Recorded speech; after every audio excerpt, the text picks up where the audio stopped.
एक समय था जब दिल्ली की हवा में डर झूल रहा था। 2005 से लेकर 2011 तक हर कुछ महीनों में एक धमाका, एक ब्लास्ट और सैकड़ों सवाल। लोग घर से निकलने से पहले सोचते थे क्या आज वापस लौट पाऊंगा, लेकिन 2011 के हाई कोर्ट ब्लास्ट के बाद लगा वो दौर बीत चुका है। 14 साल तक शांति रही, टेक्नोलॉजी आगे बढ़ी, सर्वेलेंस कैमरे हर कोने में लग गए और हमें लगा अब हम सेफ हैं। फिर 2025 के अंत में दिल्ली का दिल फिर से दहल उठा।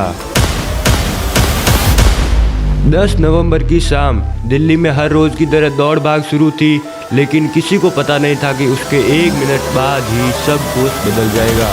रेड फोर्ट के सामने एक सफ़ेद i20 कार और एक ऐसा ब्लास्ट जिसने 14 साल पुरानी यादें वापस जगा दी। शुरुआत में सरकार ने कहा कोई CNG ब्लास्ट होगा, लेकिन जो लोग वहां थे जिन्होंने वो धमाका सुना उन्होंने कुछ और ही महसूस किया। वो आवाज़ CNG की नहीं थी, वो आवाज़ युद्ध जैसी थी। CCTV फुटेज से पता चलता है कि गाड़ी फरीदाबाद से आई थी, बदरपुर बॉर्डर पार करके 3 घंटे तक सुनहरी मस्जिद के पास खड़ी रही और फिर शाम 7 बजे सुभाष मार्ग पर फट गई। कई घंटों तक कंफ्यूजन रहा, किसी ने कहा मारुति इको, किसी ने कहा स्विफ्ट डिजायर, पर आखिरकार पुलिस ने कंफर्म किया कि व्हाइट i20 थी। फॉरेंसिक टीम को कोई RDX नहीं मिला, कोई ब्लैक रेजिड्यू नहीं, कोई गन पाउडर ट्रेस नहीं, लेकिन जो ब्लास्ट रेडियस था वो बताता था कि ये एक इंडस्ट्रियल एक्सप्लोजिव था। Ammonia nitrate plus fuel oil ANFO, वही केमिकल जिसने दुनिया के कई देशों में बड़े ब्लास्ट किए।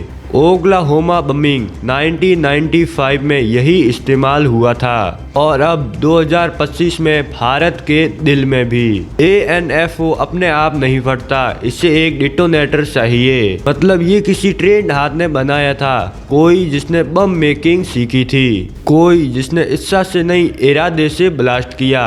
और यहीं से कहानी में आता है सबसे डरावना मोड़, क्योंकि ये कोई आम अपराधी नहीं थे, ये थे डॉक्टर्स। डॉक्टर मुजम्मिल अहमद घानी, डॉक्टर आदिल माजिद रा, डॉक्टर उमर नाबी। पुलवामा से कनेक्टेड वही शख्स जो गाड़ी चला रहा था। तीनों हाईली एजुकेटेड, वेल सेटल्ड, लेकिन इनके अंदर पल रहा था एक रेडिकल आइडियोलॉजी, एक ऐसा जहर जो किताबों से नहीं ऑनलाइन नेटवर्क से फैल रहा था। साइबर फॉरेंसिक से पता चला encrypted Telegram channels, dark web sets और पाकिस्तान बेस्ड हैंडलर से रेगुलर कम्युनिकेशन था। यानी ये सिर्फ एक ब्लास्ट नहीं था, ये एक डिजिटल इंडोक्ट्रिनेशन का नतीजा था। आज का आतंकवाद गोलियों या बम्बों से नहीं, डेटा और डीप फैक्ट से शुरू होता है। WhatsApp groups, Telegram networks, anonymous handles, जहां नफरत का बीज बोया जाता है। और जब ब्लास्ट हुआ तो सोशल मीडिया पर फेक न्यूज की बाढ़ आ गई। कुछ कह रहे थे रिलीजियस अटैक, कुछ पॉलिटिकल स्टंट, कोई नहीं पूछ रहा था सच क्या है। और यही आज के टेरर का सबसे बड़ा हथियार है, डिस इंफॉर्मेशन। सरकार कहती है हमारे पास AI सर्विलेंस है, हम हर गाड़ी हर शहरा ट्रैक कर सकते हैं, लेकिन जब तक ह्यूमन ट्रस्ट नहीं होगा AI कुछ नहीं कर सकता। क्योंकि इंटेलिजेंस सिर्फ मशीनों से नहीं आती, वो आती है लोगों से जो अपने सिस्टम पर भरोसा करते हैं। अगर लोग डर के मारे पुलिस को रिपोर्ट ही ना करे तो कोई भी एल्गोरिदम हमें नहीं बचा सकता।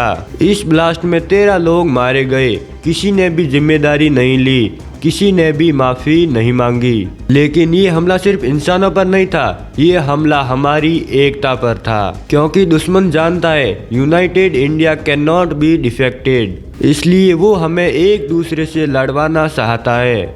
आज जब सोशल मीडिया पर किसी अफवाह को शेयर करते हो तो याद रखो कहीं वो किसी ब्लास्ट की शुरुआत ना बन जाए। क्योंकि आतंकवाद अब सिर्फ बम्बों से नहीं, वो हमारी स्क्रीन में, वो हमारी सोच में, वो हमारे विश्वास में पनप रहा है। India's fight is no longer against terrorist alone, it's a fight for truth, for unity.